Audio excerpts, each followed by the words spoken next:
Good evening, everybody. It's Lynn, the leather bag lady. How are you all today? It's 5 o'clock. Frog in my throat. Um, yeah, been kind of a crazy week, so I've got some stuff to share with you regarding menopause, and I found my notebook, so I have a little bit of a history piece for you today. But we'll get the bags out of the way. So Tuesday I listed a bag, but I didn't get a chance to do a video, and I've just listed a bag for today. So let's just get, like I said, let's get the bags out of the way. That way, if you don't want to kind of catch up with me, you don't have to. You can just click off and go about your day. If you want to hang out and find out what my doctor's little chat on the phone on Tuesday was all about, we can do that. So the first bag, I love this bag. Now, bucket bags are apparently kind of on their way out. I don't agree. I think bucket bags are one of the trendy, not trendy, but they're so sharp looking. Like they're so attractive. They're a unique shape. They hold their shape beautifully. And I have two examples of a bucket bag that's very structured and then another bag that's very soft and slouchy today. So it kind of works really well for what it is I'm saying. So the first bag I'm going to show you is the bag that was listed on Tuesday. Now this is a Toledano. I've Googled it. The Toledano that is coming up is not this. This is a vintage bag. I've listed it as an 80s bag. There's your Toledano, Dano, whatever you want to say. It's a beautiful bag and it's a little bit unique. So it's quite large. The strap is fantastic. It's going to go shoulder. It's perfect as a crossbody. There you go. Now, the beauty of this bag is this little bit down here. Now, first of all, I love these zipper extensions, zipper pull extensions, and it does have the Toledano on it as well. But if you open this up, I just thought it was just for aesthetics. And then I opened it up. And boy, did I get a little surprise. So I've Googled this brand, and there are quite a few of these dual colored. So this is a black and tan. I think I might have put it as navy, actually. It's not navy, it's black. So in the bottom is this little gem. Now there should be a mirror in here, which would be very, very easy to replace. I'm not sure I would. I throw my purses around like crazy, and I would be a little too concerned that the mirror would break. And I'm not really interested in that. And then here is for lipsticks or whatever, and you hold them tight by pulling this guy. So somebody has used this for makeup. You can see that there has been some makeup spillage here. I've washed this all out, so there is a little bit of wear in the bottom of this bag. That's the footprint. And then you just, I don't know, would you use this? I don't know if I would. It would be a little bit too much like work for me, I think. But it's certainly a really neat conversation piece. There's not too many people walking around with bags like this. So, and it has two zippers. I just don't have it at a very good angle. And I'm sure if, oh, there you go. That's much better. So that's the outside of the bag. If you want to cinch it, you can. I would never cinch it, just me personally.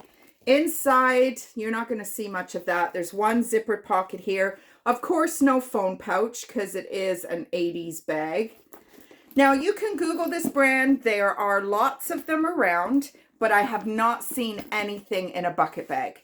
So I'm going to suggest that this might be a little bit of a unique piece. So their pricing online is all over the place, from $10 to, you know, I mean, at the end of the day, it's a beautiful leather bag, regardless of its vintage, regardless of its brand. It's a beautiful, large bucket bag. And on the, this says Toledano on it as well. So there you go. That is bag number 1. Now, I wanted to mention a little bit about my grading system. Every time I list a bag, I will put it out of 10. 10 out of 10, in my opinion, doesn't exist. It's a used bag. It shouldn't be 10 out of 10. And I will tell you, I've been looking at bags in Marshalls and in is it TK Maxx or no, Marshalls, Winners. There's another one. Can't remember. The quality of the bags are great, but man, are they damaged. The leather is, you know, in the higher end bags. And I mean, maybe that's why they're there. And it just kind of gave me a lot of confidence, because sometimes I get a little bit, not so much with the vintage. The vintage is vintage. If you're looking for vintage, you don't care that it's gently loved or gently used. I don't think this bag has ever been used. So I'm good at what I do. It's actually harder than it looks. I've shared a story before where my mom went to Florida. I asked her to bring me back either a Fossil or a Coach bag, because they're always usually leather. Well, she couldn't find either of those. She bought me 6 bags back and not one of them was leather. And she could not believe they weren't leather. And it really sometimes is very difficult to tell.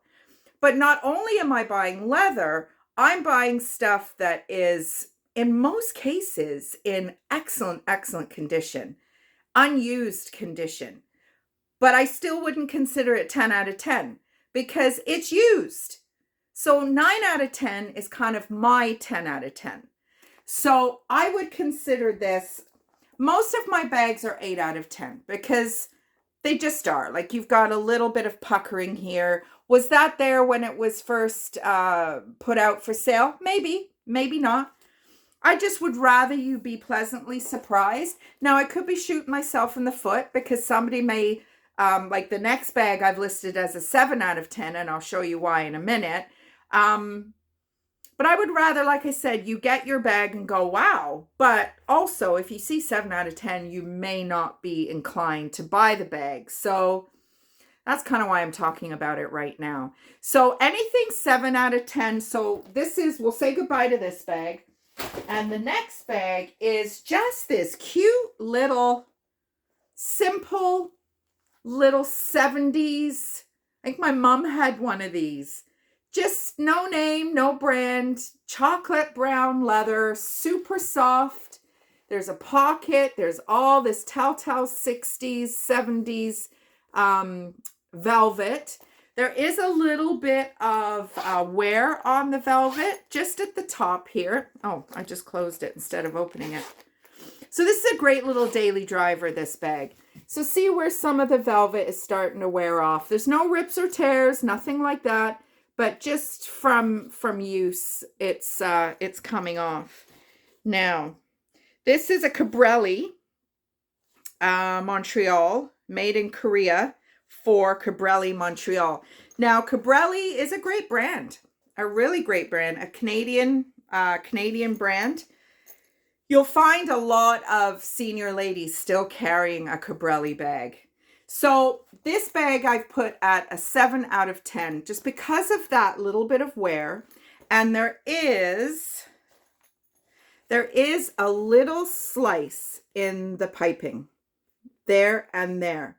I don't even know if this one is intended to be there, like where the piping, let's see if it's on the other side. No, it's not. So there is a little bit of wear in the corners, nothing crazy.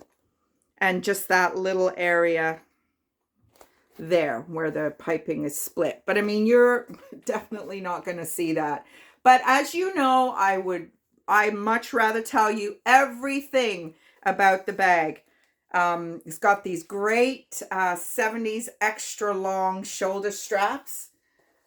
So when I was buying this bag, I think this was a Value Village bag, and the young girl behind the counter, I had this was, I think this came from London when I went to Sarnia with my mom. So I had quite a pile of bags. I got about 15 of them.